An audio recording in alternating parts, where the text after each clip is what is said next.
Okay, so you would agree that reliability is very important, right, in a partner? Yeah. Some of these words are like very broad at anymore. Like, what does reliability mean? You can count on them. They're reliable. Well, like, do they show up on time to a dinner date, or like, are they going to be there for you? Like, if you get fired, like reliability. That's a very broad word. Let's start off. You start dating, right? You're not asking them for the big things yet. They're just going to show up to the date. They're going to be on time. If you ask them to maybe grab you something, they will. Like, they're a person you can count on. Yeah, I would say in general, these are important traits of everybody. Yeah, for sure. Well, of course, 100%. Right. So this is another point of contention with the passport bros. The flaking rate in America, like for example in Miami, right? And it varies what place you are in America. In Miami, flake rate is like 80-90%. And like middle America, when we say like, flake rate, what are we referring here? People just like breaking up. You set up plans with a girl and she doesn't show up. 80 to 90%. Are we just talking Tinder dates or in Miami? Yeah, primarily talking online dating.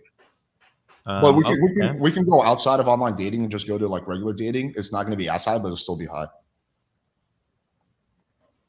The point I'm making is we're at a fundamental disconnect of lived experiences. 80-90% for real life dating. That sounds fucking insane to me. I've never seen that anywhere in my entire life. But if you're saying like after you set up a Tinder date or something, maybe. But yeah, I'm saying 80-90% for Tinder dates. I'm saying once you go outside of that, the flake rate drops, but it's still kind of high.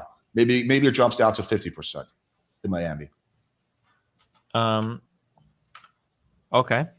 So the point I'm making is when you go to Eastern Europe, flaking disappears. It's not a thing over there. If you make plans with a girl, doesn't matter if it's on Tinder, in real life, at a coffee shop, unless the girl legitimately gets into like some kind of emergency, like where she literally physically can't make it, she will show up. Now, I remember that was being part of the culture shock I had when I was traveling through Poland. It was like because typically in the US, I'll have to set up multiple dates with multiple girls so that, one girl shows up. In Eastern Europe, like I couldn't do that because every girl would show up and then I would have to be like rushing between girls. That's not a thing there. It doesn't happen. So just that in and of itself would, I think, be a very strong indicator why dating would be better in a country where women aren't flaky. I don't even know how to. Okay, let's start with number one. What is your proof of this? Do you want to read something with me, or what is my what? Are you like referencing like a study or something when you talk about like flaking? No. With flaking, there's no. I couldn't find a study on that. That's just my anecdotal experience and the anecdotal experience of. Oh, sure. But for your anecdotal experience, you're an American traveling. You're a foreign national, like traveling to another country, like picking up women, right? So of course your experience over there is probably gonna be a lot different, no? Yeah, but then when we look at, for example, I like run a mastermind group with hundreds of people.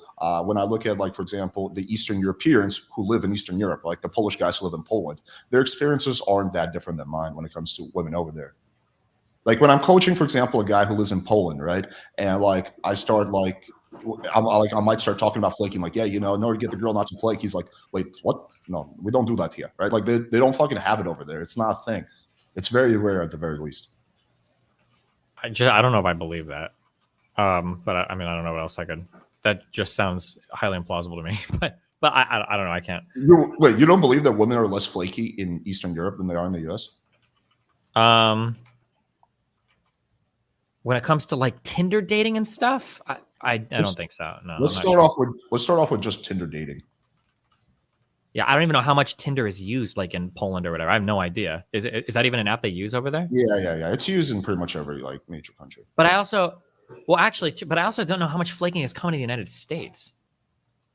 That seems like pretty rare, pretty uncommon to me. Like if somebody told me they were getting flaked on like a lot of dates, I would say something is going off. But unless we're just talking Tinder, but even in Tinder, I don't know how common it is. When you say flake, are you talking about like somebody just ghosts you and stops responding? Or are you talking about like you set up a date, you show up at some place and they just like don't show up and they don't say anything? Yeah, we're talking about you set up, yeah, what you're referring to is ghosting. We're talking about when you set up plans with a girl, right, 8 p.m., and then you either go to confirm or it's like an hour before and you're like, hey, I'm on my way, blah, blah. The girl just disappears. Or she says, hey, I can't make it, insert random BS excuse like, like I have a headache or my friend invited me to a party or Jay-Z is doing this, whatever. And you think this happens what percentage of the time? Are we talking outside of Tinder? Outside of Tinder. Okay, outside of Tinder, in what city? In Miami?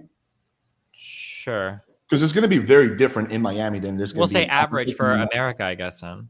Okay, well, when we do average in America, we're taking like in places like Albuquerque, New Mexico, or like Midwest, it's like kind of reasonable versus in Miami or like LA, it's really high. So we're doing an average. I would say it'll probably be something like 55%. Jesus. I don't know. I don't think I can engage not, that 50. Do you say you have 55%? Something like it's slightly more than 0.5%. But again, that's not the best data point because places like, for example, Cincinnati, it's going to be maybe like 30%, and Miami is going to be like 80%, and that's what's going to like kind of cause it to be 55%. But overall in the U.S., yeah, it's going to be either half or slightly more than half. Flaking is very common in the U.S. Interesting. Wait, have you never like experienced this? I mean, I know you're like, yeah, I have a big couple baller times. shot caller now. No, it's happened a couple